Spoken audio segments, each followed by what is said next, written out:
Hey everyone, it's me, Raheel Ramzanali, your new host for CityCast Houston. I've got a very special guest today, Charles Adams, aka Big Angry Law. You've probably heard him on the radio, seen him on TV, and you know he has an unfiltered perspective when it comes to the policies and politics that are impacting the city of Houston. So Charles is a former police officer, a former presiding municipal judge, and currently practices law. This allows him to bring a unique perspective to talk about everything that's happening in the city of Houston. So we break down his career and some legal stories that everyone's talking about. It's Wednesday, March 29th. I'm Raheel Ramzanali, and here's what Houston is talking about today. Charles, welcome into CityCast Houston, man. So excited to finally chat with you in a professional setting where everything is documented and people can hold this conversation against us. Are you excited? I am so incredibly excited. I can hardly contain myself, sir. Hey, so first and foremost, I don't know this. How did you get the nickname Big Angry? So when I was a young 21-year-old police officer, my last name is Adams, and I am very large. I am 6'8". And there was a dispatcher, Brian Corbell, that would call me Big Ad. And then there was an incident with me. I got jumped by a couple of guys during a traffic stop, and I got a bit angry, and it was Big Fussy and Big Angry and some other stuff. And then it kind of died off.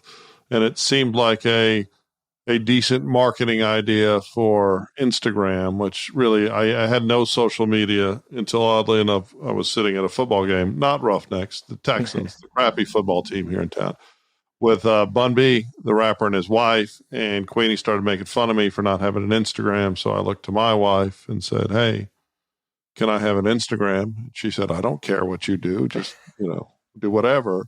And that is how it all kind of snowballed. That's so cool. So some people might know that you were actually a police officer, then you got into law. Like, what happened from being a police officer to eventually pursuing law and serving in public positions as well? Like, how did that all happen? I mean, I always intended to go to law school. When I was a kid, my mom was going to UT Law when my parents got divorced, and she never finished. And it was just always something that very early on I planned to do. Also, me and my grandmother would watch Perry Mason every summer, all summer long. And I just thought I'd be a criminal defense attorney when I grew up, and became a police officer very young, kind of by mistake. A buddy of mine, I think he's on patrol again, him and I had gone to see a movie, and he said, "Hey man, I'm going to take this civil service exam. Would you take it with me?" And I said, "Okay." So we ended up going to take this civil service exam, and I got a perfect score, and they offered me a job a couple of days later, and I was like, "Okay, sure." And that is the fabulous story of, and I love being a police officer. I work nights. I did my thesis at Harvard kind of on why the war on drugs is a horrible idea. And I wasn't one of those cops that liked to write tickets or arrest people for drugs, mainly because I grew up in Austin, using drugs. And I saw that as abject hypocrisy. Then really, I would focus on real crime. And that's, of course, would be a wonderful thing for all police officers if we would stop taxing people regressively, typically people of color and the poor, with citations, or searching people's cars because we think maybe we might find some drugs, and we just focused on real crime. But I finished undergrad as a police officer here in town. I went to law school. I have 2 law degrees. I got my first one working night shift patrol here in town, and then went to Harvard. I worked I was an attorney for the state, but not a prosecutor. I was a briefing attorney, which means I wrote appellate opinions for the Houston Court of Appeals for a panel of judges. And then I was the presiding judge for the city of South Houston for about 9 years, which is the lowest level. I mean, there are lower level judges like my associate judges, but it is pretty low level cases. But you do get to participate in a bunch of trials, and it's pretty interesting. I enjoyed doing it. What do you enjoy the most of everything that you've mentioned and now practicing law? What do you enjoy the most? Doing the media stuff as well. We'll get to that in a second. But what did you enjoy the most, or currently enjoy the most? I mean, I enjoyed the camaraderie of law enforcement. Again, the guys I worked with pretty much shared, not all of them, but most of them shared my sensibilities of let's focus on people that are doing real crime. And, I worked in an area with a lot of actual crime that gave us something to focus on. But I mean, honestly, you work to make money. And while I enjoy the media, I'm obviously on Fox 26 with Quanell, and I have an evening time talk radio show here. I'll never get rich doing talk radio because I think Republicans are repugnant and I think Democrats are dumb. And that's not really a way to make it in talk radio. You're supposed to pick a team, and, I'm refused. But I mean, ultimately, I enjoy making money. Like, I like having nice stuff. I like being, I didn't grow up with money. I grew up with a single mom. But, when my kid says, I want to go to school in London, and I say, okay. Or, my wife says, I want this new car, and I can just go buy it. I was driving to California to see one of my kids, and a vehicle broke down. I just walked into a dealership. It was an 8-month-old truck. And I just said, well, I'll just buy another one. Gave him the cash and left. And that is why you work. You should find jobs that pay you a good money and stuff that you're passionate about. I am passionate about criminal defense, and I make a lot of money doing other stuff. But, at the end of the day, it's the making of the money that's the best part of any work. Amen. Amen to that. Amen to that. Hey, look, I like buying nice stuff too. It's a good feeling.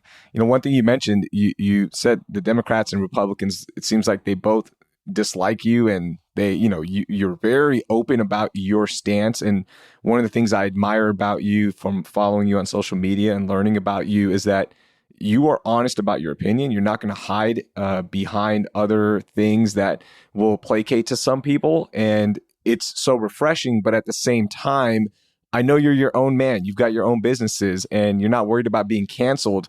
But do you ever just get drained from the negative comments that you receive from both sides? Actually, I like to argue. I found Allison Cook, the reviewer for the Chronicle, to be both cloying in her writing style and to be an insufferable person. I just tell you, Ken Hoffman did a great article about her once. And I got an argument with her, and I would just argue with people. I'm an argumentative son of a bitch. And, I find myself, I'm tired of it, right? I'm tired, but I don't get worn down by it. Typically, the people that don't engage me, it's fun when you have both Republicans and Democrats just making assumptions. I get called a Trumper all the time, and I'm no fan of Trump. I get called a libtard all the time, and I think, it's just a stupid reduction of progressivism. But the problem with our current media space is, with the exception of some notable people like Bill Maher, is that you absolutely have to pick a team or you're not going to make money in media. So even though I'm typically, I think, the highest rated on my station, which is one of iHeart's talk stations, I can't get syndicated. If you can't go on a talk radio and talk about how stupid Republicans are if you want to get a national syndication deal. And I'm not going to get a big platform on the mainstream media because you can't go on there and talk about how idiotic the Democrats are. If, you've got to kind of all or nothing, like all cops are evil or thin blue line, instead of having the more nuance, which is, hey, our policing paradigm is irrevocably broken and we oppress people that shouldn't be part of our criminal justice system. But we also ignore victims to an incredible degree now in America, where we have a lot of crime with no consequence. And we need a solution that focuses on victim crime, even the lowest level thefts, all the way up to murder.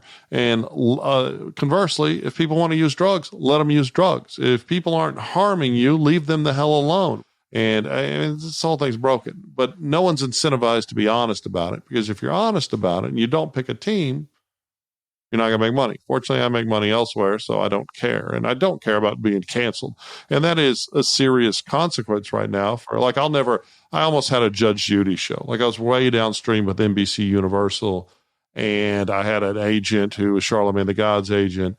And the truth is, and I've heard several times, well, we're really not looking for white male content. Well, that's awful, right? And that's this America where we're always picking one team to discriminate against.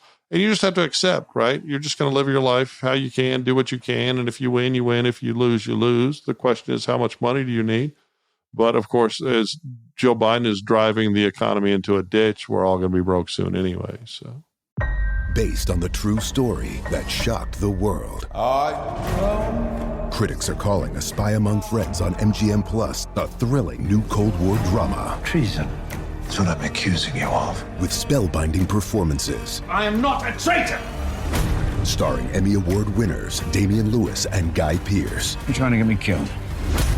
Give me one reason why not.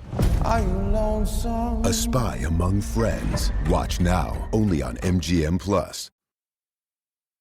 So let me ask you about Quanell X. That was a beautiful rant, by the way. I think you hit everything. That was a good big angry rant. I love it. There we go. Real quickly, Face Off on Fox. I think it's one of the most talked about segments on Twitter. Everyone is constantly posting about it. You and Quanell X, are y'all friends off air? Quanell's always professional. I enjoy him.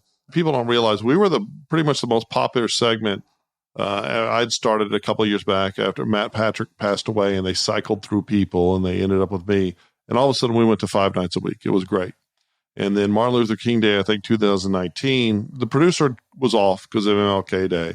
And the news director thought we were off, which we pre-record them. The live shows on Friday nights, we do those live, but typically they're pre-recorded. And Quanell said some crazy stuff. And it's not my job to say, hey, Quanell, that's crazy stuff. Don't say that. And it aired. And the very next day, I got a call from the VP of Fox, and they had fired Quanell just like 2 weeks after we got made 5 days a week. And I dripped on them for years, right? Hey, why don't you because I have that kind of boring making the case segment, but I dripped on them for years to give him another shot. And you're aware of this, they changed ratings in March of last year to kind of universal downloads, clicks, views, which is really the problem, right? That's why people say crazy, dishonest stuff on the news and everywhere on the radio, because they're trying to get those clicks and downloads. But it did allow them to give him another chance. I don't know. I like working with him. And we genuinely disagree. Like earlier before this podcast, I was at Fox and we discussed Sheila Jackson Lee running for mayor. And I think what a horrible, horrible idea for the city of Houston. And he thought it was a great idea. And we have a genuine argument. But after it's over, we're just talking about our kids or having a good time. We don't follow each other on social media because I don't think we want to tear down that third wall of, the myth of hatred. But no, we like quite a bit. No, that's really cool to hear. All right, let's run through some big stories and legal stories. So first of all, the TEA takeover of HISD. Before you deleted your Twitter, I thought Elon got you, by the way, because this morning I was like, wait, I got to find this tweet. It was so well written. I thought Elon got you, but it looks like you did it yourself, which is no. cool. My wife was like, "Why'd you do that?" Because I found some tweet dozer or something. I said, "Oh, I'll just try this. I'll start." Okay. And I've killed my account before, but most of my tweets that I like, I've reposted on Instagram, so they're still there. What are your thoughts on the takeover? Going back to that, I think there are a lot of people that are very upset about it, and I think they're being upset is completely dishonest. Right? The Houston Independent School District is doing a horrible job keeping kids safe. Bullying is everywhere. It's disgusting, right? There are kids that are scared to go to school, and it's mostly poor kids of color, right? And it's doing a horrible job educating people. And so you have a lot of up in arms politicians, Sheila Jackson Lee, who's now running for mayor, asking the feds to get involved, and a lot of people vilifying the Republicans. And our county judge, Lena Hidalgo, has taken a very hard stand against it, right? And Lena Hidalgo, Colombian immigrant, this whole mythos of Lena that has been built up in the city. But the truth is, at 5 years old, she moved to Buenos Aires, very wealthy family, and then moved to one of the wealthiest high school districts in Houston out in Katy. They didn't move her into HISD because they knew it's not doing a good job and it's not keeping kids safe, right? And do I think TEA will fix the problem? No, I don't think TEA is going to fix the problem, because really, if we want to fix this problem with schools, we need small schools. A high school shouldn't be more than 500 kids, right? We need safe schools. We need them to be safer. Our schools should be safer than a courthouse. Why do we have 2 cops in every courtroom in Harris County protecting scumbag lawyers like me and judges and criminal defendants when we don't have that presence for our precious children in schools? Heartbreaking. We just had another mass shooting in Nashville. We need to, the focus needs to be on keeping HISD kids safe. The job of schools should be to prepare kids either for vocational training or give them vocational training or college so they can have successful lives. And HISD is doing a horrible job. And these politicians, they should care about the job that's being done. And I'm not saying they're great teachers, like they're wonderful teachers, but when you're not given the resource, and there's a lot of bad teachers that don't care too. It's like cops. There's great cops and there's horrible cops. But when you don't have the resources, and things have got to change. We also have overarching issues. So I think it might be a good thing. I think it'll probably just be a wash, but I sure wish the politicians would stop lying about it. Yeah. I just like the fact that somebody's trying. right? And Right. maybe more politicians, instead of the virtue signaling, as you mentioned, trying to get the headlines, the clicks, all that stuff, give us solutions, because there is obviously struggles happening, everything you laid out. So it would be nice to see some solutions as well. All right, let's talk about this Marcus Silva lawsuit, because this is an interesting one that could really change the future in terms of other abortion-related lawsuits. So for those of you who don't know, Marcus Silva is suing his ex-wife's 3 friends for helping her with getting the abortion-inducing pill that she took that eventually terminated her pregnancy. And there's also talks that they might be suing the manufacturer of that pill. Is this something that is going to change and define future litigation when it comes to abortion-related cases, or is this just a headline lawsuit? Well, it depends, right? There's a phrase, you can't get blood from a stone, right? So suing the 3 friends, unless one of them or all of them are very wealthy, is probably a waste of time. But if you can drag the manufacturer in, that's a whole different deal. And obviously this Pandora box was opened up by the Supreme Court, the very conservative Supreme Court, overturning Roe v. Wade. I had a kid young, best thing that ever happened to me. And personally, religiously, I do personally see life beginning when it's created. However, I completely disagree with anyone imposing their religious beliefs on other people and telling women what they should do, right? And if you want to encourage women to have babies, which the Republican Party wants to do, possibly consider making it more affordable for women to have babies and providing more resources. And instead of having a system for poverty, an entitlement program that breaks homes, right? So we can have this huge bureaucracy that spends billions of dollars a year on bureaucrats to make sure that we have broken homes in America, instead of saying, hey, look, we're going to do this. You had a kid. I don't care if you're rich. I don't care if you're poor. We're going to do this to encourage you to have an intact home and participate in society. We're going to encourage you to keep the child, right? That would be the truly Christian, Jesus-centric thing to do, but that's not, of course, what we do. We have these stupid lawsuits that angry husbands are filing, and, clearly he's bitter about something, right? Why is he suing the 3 friends? And at the end of the day, this woman made her decision that she didn't want to conceive a child with a husband that she was divorcing. But do I think it's viable in Texas right now? Yes, I think it's viable, and I think it will further threaten women's access to health care. So I think this lawsuit's horrible. I think Marcus is probably a horrible, bitter person that's mad and just trying to visit pain on the wife and the friends. But I do think under the idiots that we have in Austin and the idiots we have on the Texas Supreme Court, most lawyers won't say that. I personally don't give a damn, that it's probably pretty viable, and it's scary for women. All right, quickly, Jerron Thomas, this story came out earlier this week. He strangled his girlfriend to death after the couple allegedly agreed to erotic asphyxiation. And now he is facing manslaughter charges. Any thoughts on this? What do you think happens, by the way? So there are a couple of things to think about. One, he's only been charged with manslaughter. Much greater likelihood of getting a probation, or not. You can't spend life in prison on manslaughter. It's capped at 20 years. So he's looking at a less of a consequence. If he actually did do it maliciously, it was pretty smart on his part, and it gives his attorney something to work with. Now, if you choke a woman to death, even if she's consented to the choking, you're probably guilty of manslaughter, right? But if he straight up murdered her, what a great story, right? By great, I mean great for him as the defendant, not great for society, because what a monster if he did. Either way, it's monstrous, right? But I had a client once that shot his neighbor and claimed to the police that he did it in his sleep, right? And told me that story. And people think the attorney-client privilege is this great shield. It's not. You can't knowingly allow a client to lie on the stand, right? That's suborning perjury, right? But if your client tells you a story and they stick with it, well, you can present it all day. So I argued for 2.5 weeks that my guy would sleep shot, right? Did I believe it? No, right? I thought the very suggestion was absurd.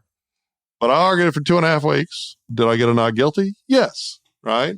So, I mean, I don't know if he just killed her or if he was just being way too aggressive with sex, which, of course, I don't get that either. How does choking, I get for men, apparently it helps the release of the organ. But if you're choking a woman, what are you, just torturing her? What's wrong with you? But if it keeps him out of prison, then it was good for him and bad for society. Charles, thank you so much for joining some time with us, man. I hope you're back here. We'd love to also get you on for some Clouston talk and give some love for that podcast, man. We appreciate it. Hey, thanks for having me on. It was a lot of fun, sir.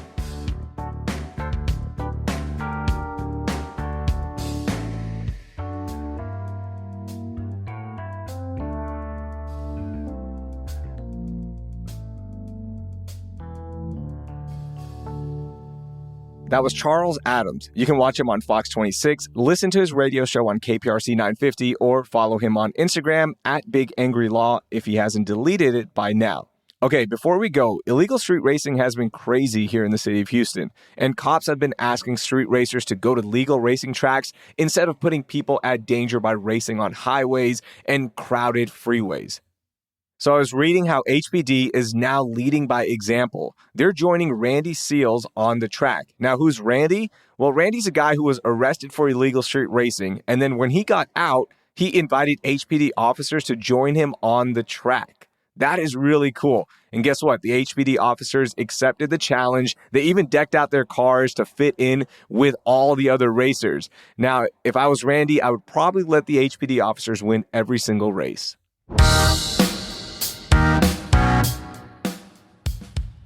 Do you want more CityCast Houston? Well, follow us on Instagram at CityCast Houston. We recap previous episodes, preview upcoming episodes, and you can interact with us. That will do it for today. I'm Raheel Ramzanali. Thank you for listening, and I hope you learned something new today.